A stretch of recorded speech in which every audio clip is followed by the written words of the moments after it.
Hello, everybody. My name is Tim Stratton, and today I'm going to be going over briefly some of the tools that we have available for doing untargeted analysis, which is, of course, a very challenging topic because we have an unknown number of compounds in our sample, and we don't know which ones are the ones that are going to be of interest for us. A good example of this is analysis of PFAS. We don't know exactly how many PFAS chemicals are out there in the world, and there's precious few standards that we have to put into spectral libraries. Those of you not familiar with Compound Discover, it is a workflow-based data processing tool. So you see a workflow here. Each of these nodes are different processing steps, and you can drag and drop and connect these together to create customized workflows to do just about anything.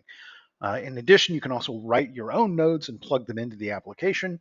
And for those of you who like, we just provide a series of templates of pre-made workflows as well to get you going quickly.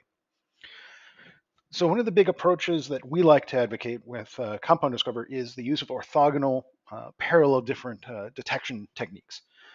So of course, we're going to do things like searching online spectral libraries. For us, that's MZ Cloud, of course. Searching offline libraries as well, either libraries that we provide or libraries that you may build yourself. But not all of these compounds will be in libraries, especially with PFAS. There's so few standards available. So we can use other techniques as well, things like compound class scoring. So briefly, what this is the idea that we have compounds of interest in our sample. Some of them we may know. We may have reference material. We have entry in a fragmentation spectral library, maybe even retention time information. But then there's all these other compounds. Well, they're going to be structurally related to the ones that we already know, per and polyfluorinated compounds. So they're going to potentially share at least some fragmentation with compounds we know. So we can take all the compounds we know and from them glean common repeating fragments. So an unknown might give us a similarity hit to a library. That's great. But if it's fragmentationally not similar enough, we may miss it.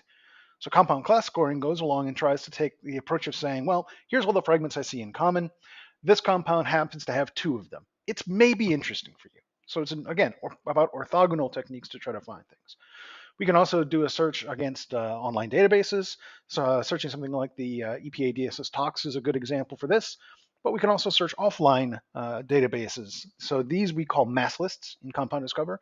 And we provide a few of these as well for use. So just to go into some detail about those lists and libraries. For compound class scoring, we create a list. We can create multiple lists and use them as well of representative fragmentation data. And we provide 2 of these to use with PFAS. And basically, it's just a list of potential fragment ions that are commonly observed with per and polyfluorinated chemicals. And we'll show in just a moment what that looks like in a set of results. We also provide mass lists for searching offline. So again, offline databases. We provide 3 that we use for PFAS, one that has 10,000 compounds here. We have a couple of others at the bottom of the list here. This one has about 4,300, I believe, different potential PFAS compounds. And we're going to be adding to this as well and trying to increase our coverage of potential PFAS compounds. So let's look at some of the results. So within a set of results, we're going to get several hundred, maybe several thousand different unknown compounds in our data set, depending on the type of sample we have. Taking effluent from an industrial site, for example, might have 4, 5, 6,000 different chemicals in it. It can be extremely complex. Not all of them are going to be compounds of interest to us. We can identify quite a number of them doing library searches against, say, NIST or against MZ Cloud or both of them in combination, but we're not going to be able to identify everything, and we're definitely not going to be able to identify compounds that are not in the library. Again, with PFAS, this is a real problem. But we can use some additional tricks. I want to step back one moment to the processing workflow and bring in an additional technique, an additional tool that Compound Discover provides, and that is the scripting node. I mentioned before that you can write your own nodes and plug it into a workflow, but if you're tech savvy enough to say use R or Python, but not maybe write an entire node, you can still use the scripts that you can use in R or Python with the scripting node. What the scripting node will do for you is it'll take the data you need from your result, pull it out, run your script, take the output from your script, and put it into the result data table for you. I'm going to show you an example of this based around the recent Kaufman et al. Publication on using the carbon normalized mass and mass defect of compounds to start to separate them out. PFAS compounds have kind of a unique fingerprint here. So we ran that with this workflow, and that injected some additional columns that you can see here. This is the molecular weight normalized to the number of carbons, and the mass defect normalized to the number of carbons. Now we can create a plot of this, where we plot the mass normalized to carbon, this, versus the mass defect normalized to carbon, and we create a plot like this. So we zoom in here on these compounds within our data set plotted on this mass normalized to carbon versus mass defect normalized to carbon.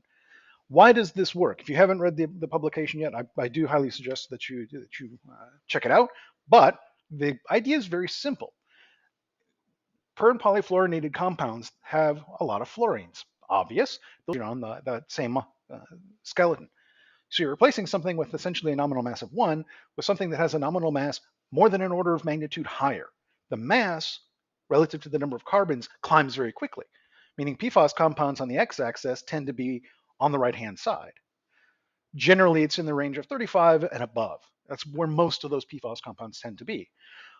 Now, fluorine also has a negative defect.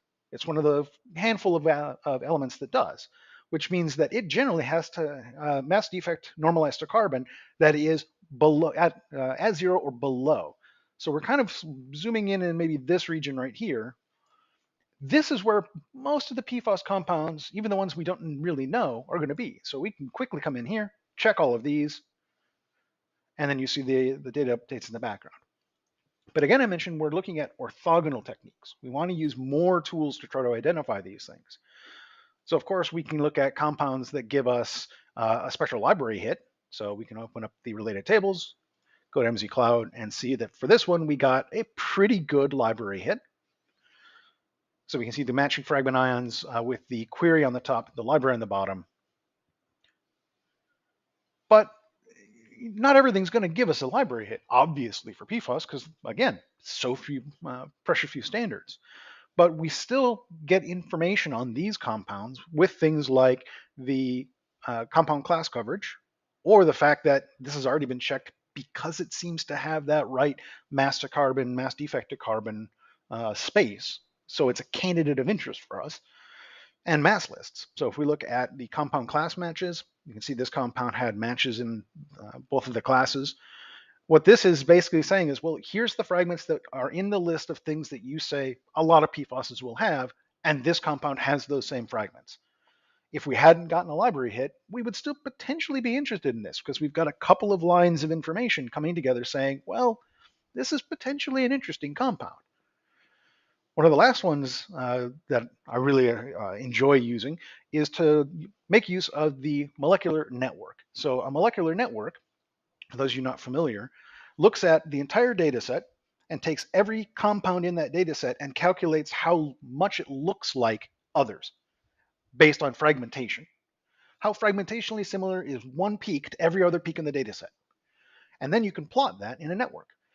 And based on the thresholds that you have for score and coverage or just raw matching number of fragment ions, things start to connect together. You can also require that they have an explainable transformation. Those transformations are completely customizable. You can create your own list of what those transformations are, or you can simply require that they match by fragmentation.